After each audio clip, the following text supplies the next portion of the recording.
Even before recorded history began in the region, Egypt had a close relationship with its sub-Saharan neighbour to the south, Nubia, and they were about to be the next targets of the Caliphate's ambitions. When the Muslims finally managed to crack the Roman Babylon fortress, it unlocked the gate to the remainder of Egypt, so Emperor Heraclius prepared to continue his desperate defense of Egypt at the second city of his empire, Alexandria. Welcome to our video continuing the Islamic invasions of the 7th century, the Siege of Alexandria, and the campaign against Nubia. 2021 is just starting and we've decided to spend more time this year on self-development. If you want to join us and work towards being your best self in 2021, care about understanding and learning more about the world around you, and want to make sure your time is well spent, then the sponsor of this video, Blinkist, is for you. Blinkist has been incredible for our personal growth and leisure in 2020, as it allowed us to learn and improve on the go and quickly. Blinkist takes the best insights of more than 3,000 non-fiction books and condenses them into 15-minute reads or ready-to-listen-to podcasts. If you want to learn more about the history of Islam, listen to The First Muslim by Leslie Hazelton, which is a biography of its prophet Muhammad, while Karen Armstrong's short history of Islam is perfect as an overall description. The best thing? You get offline access to all titles. Recently, Blinkist added full-length audiobooks.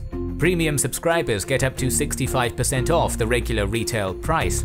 Now they've teamed up with popular podcasters to get you to the heart of a podcast episode fast.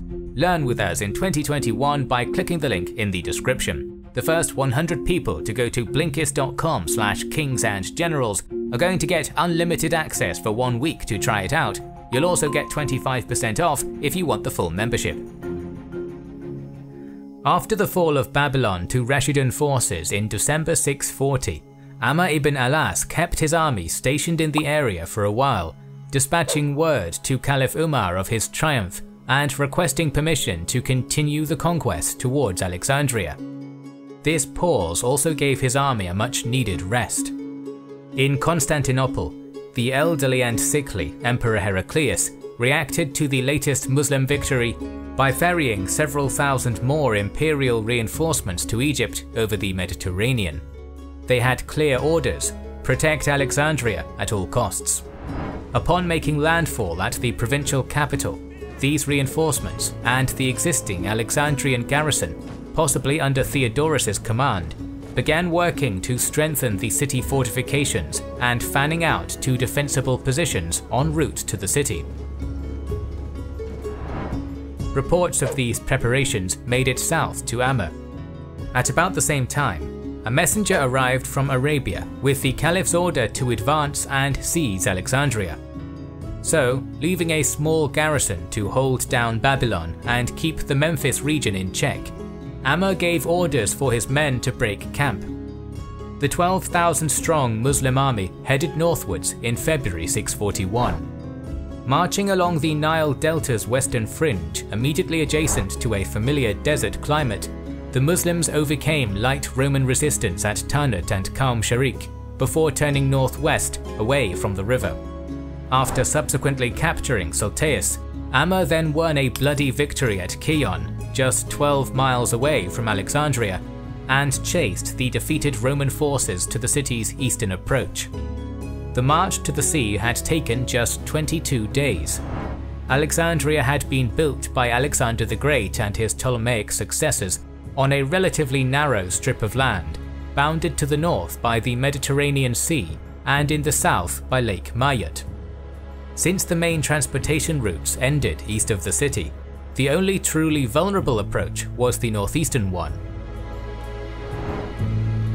The Muslims made camp outside weapon range and then deployed for battle, slowly advancing towards the recently reinforced Alexandrian walls.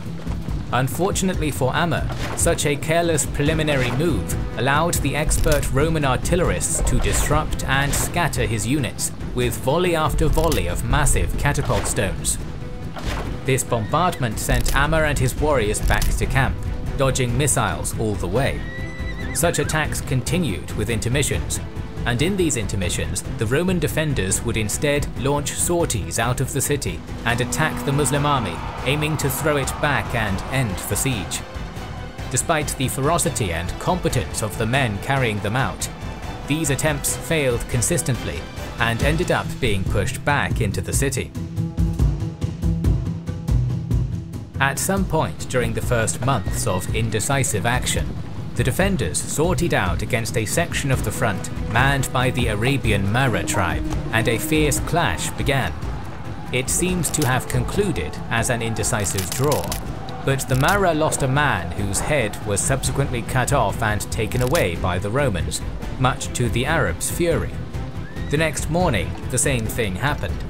A Roman officer, probably made confident by the previous day's action, launched an attack on the Mara, but this time the outcome was very different. After being killed in the fighting, his head was taken by the Arab warriors and used as a bargaining chip to get their comrade's head back. After a brief negotiation, both sides made an exchange and buried their kinsman with honours. At the height of summer, around 2 months after Amr initially constructed his camp, the Sami tribal commander decided to shift it forwards for reasons which we are not aware of. However, as his forces were moving, the Roman defenders sensed an opportunity and mounted a daring cavalry attack, which nevertheless was easily repulsed. A reckless Muslim cavalry detachment set out in hot pursuit of the fleeing Romans, and actually got inside the city just before the defenders could close the gates behind them. Heavily outnumbered, they fought a fierce skirmish at the so-called Church of Gold, in which some of them were killed and the rest were pushed out of Alexandria. Heraclius, who maintained constant contact with Alexandria, was all too aware that the Muslims were gaining momentum. Worried that all of Egypt was about to be lost, he gathered a formidable army across what remained of the empire, together with equipment and supplies. Just before this giant emperor-led relief armada was about to set sail, Heraclius died in Constantinople at the age of 66, leaving his eldest sons, Constantine III and Heraclius, as joint heirs. This initiated a round of imperial politicking which didn't allow the empire to react at the worst possible moment. As senior emperor, Constantine attempted to get a hold of the increasingly dire situation in Egypt. His untimely death only a short time later derailed those plans entirely. If that wasn't bad enough, some Byzantine generals, including one Valentinus, took up arms in support of Constantine's son, Constans II, believing that Heraclius' mother, Martina, had poisoned Constantine. This dynastic struggle would not conclude until late 641, ensuring that no reinforcements would be sent to Alexandria. Politicking also infected the soldiers defending the Egyptian capital, causing infighting and massive morale loss. When the siege had dragged into its 6th month with no sign of ending, Amr received a letter from the Caliph chastising him for taking so long. So, after conferring with his generals, Amr selected the experienced Ubadah bin as-Samit to lead an assault. In late October 641, the entire Muslim army assembled for midday prayer and then deployed for battle. Then, led by Ubadah, Amr's forces finally captured Alexandria by storming a gate near the Church of Gold. Of Muslim achievements to this point, 20 years since Hijrah, the seizure of Alexandria ranked alongside events such as Yarmouk and al-Qadisiyyah in its importance. The Caliphate acquired an invaluable naval base while diminishing Roman sea power, and conquered a land of immense riches and culture. Perhaps most importantly for the future, possession of Egypt allowed the Islamic armies to penetrate even further south and west into Africa. The wealth, beauty and luxury of Alexandria ensnared the Arabs and their general in equal measure. But Amr could not make his headquarters there without the Caliph's permission. So he sent an emissary back to Medina asking Umar whether or not he could stay in the metropolis. Unfortunately for the conqueror of Egypt, one of the Rashidun ruler's many quirks was the absolute contempt and distrust in which he held large expanses of water such as the Nile. The single occasion on which Umar allowed one of his commanders, a governor of Damascus known as Muawiyah, to embark on a naval operation, the entire force had been destroyed. So Umar refused Amr's request, explaining, "I do not wish the Muslims to take up their abode where water intervenes between them and me in winter or summer." Disappointed, Amr moved south and laid the foundations for his new city, the first capital of Islamic Egypt, Misr al-Fustat, the city of the tents, or Fustat for short. The country's new governor was occupied for the next few months attending to the administration of the Caliphate's newest territory. As 641 gave way to 642, Amr settled grievances among his warriors and the locals, revitalized previously abandoned pieces of infrastructure, including canals, and even dispatched food aid to famine-ridden Medina at Umar's request. To extinguish any remaining embers of resistance against Muslim rule, Amr sent out 3 columns to the areas around Damietta, Heliopolis, and Fayum, while a 4th ensured that the remainder of Lower Egypt was obedient. All of them had an easy time, accomplishing their task without bloodshed by mid-642. With Egypt firmly in his grip, the adventurous Amr ibn al-As turned his focus towards a Christianized Nubian kingdom called Mercuria to the south. Mercuria, ruled by a king called Kalidurit from his great citadel at Dongola, was a rising and expansionist power in sub-Saharan Africa. In fact, its monarch had only recently annexed a former regional rival, Nubia. A literate society with a vibrant culture of their own, the Nubians were renowned as hardy, ferocious warriors. In particular, their formidable reputation for horsemanship and archery was known around the Mediterranean world. At some point during the scorching African summer of 642, Amr sent his cousin Uqba bin Nafa and 20,000 horsemen into Nubia, where they quickly began suffering at the hands of the local inhabitants. Unable to resist the Muslims in a pitched battle, lethal but unarmoured Mercurian archers, mounted and on foot, launched constant hit-and-run attacks which gradually sapped Uqba's strength before darting back unharmed into the wilderness. As the Islamic army pushed deeper into Nubia and encountered guerrilla-style attacks in increasing numbers and ferocity, the hawk-eyed Mercurian archers would frequently call out to the Arab invaders, "Where would you like me to put an arrow in you?" When one of the Muslim warriors skeptically pointed at an area of their body, our sources state that an arrow would indeed strike there, injuring or killing the man in question. When Uqba and his diminished forces finally neared the Mercurian capital at Dongola, they found a smaller enemy army of around 10,000 waiting for them, forced into defending their central city by Uqba's movements.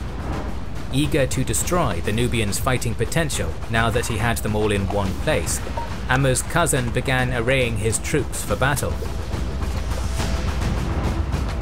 As the Muslim advance towards Kalidurit's line began, it was almost instantaneously hit by an utterly merciless barrage of Mercurian arrows that struck the attacking army with pinpoint accuracy. Uqba's assault was stalled in its tracks by the hail of missiles just as soon as it began, and his soldiers, 250 of whom had lost at least one eye in the battle, suffered terribly. Unable to close with the Nubian archers and swiftly losing men to grievous injury, Uqba withdrew his warriors from the field. Forever after, Muslims would call the Nubians the Archers of the Eye because of their penchant for loosing arrows with deadly accuracy into the eyes of their enemies. Unwilling to continue such a difficult campaign in a land which promised them little gain from plunder or future land, the Muslims continued retreating all the way back to Fustat. Although not exactly a decisive defeat, an army of the Caliphate had been defeated for one of the first times in history. After a month or two of recuperation, Amr assembled his armies from their bivouacs and personally led them west into the desert during September of 642. After a month of hard marching, the Muslims eventually arrived at a still Roman city known as Barca, which, having no arrangements for defense, quickly surrendered. This was the first act of the decades-long Islamic conquest of a region which is now called the Maghreb. Amr had Uqba ride inland from the coast, where he successfully pacified the area of arid desert between Barca and Sawila without violence. The poor population quickly proved law-abiding and reliable in their payment of taxes, so Amr decreed that part of the revenues coming in from the entire Fezzan region would be spent to alleviate poverty there. Then in spring 643, the Muslim army advanced on and blockaded the Roman garrisoned city of Tripoli. Amr set up his camp on an elevated section of terrain east of the city and waited, realizing that such a coastal settlement could be navally resupplied for an extended period of time. Lacking siege weapons, he also lacked the ability to reduce fortifications. After 2 months of relative inactivity, 8 of Amr's warriors galloped off west of the city for a hunting trip.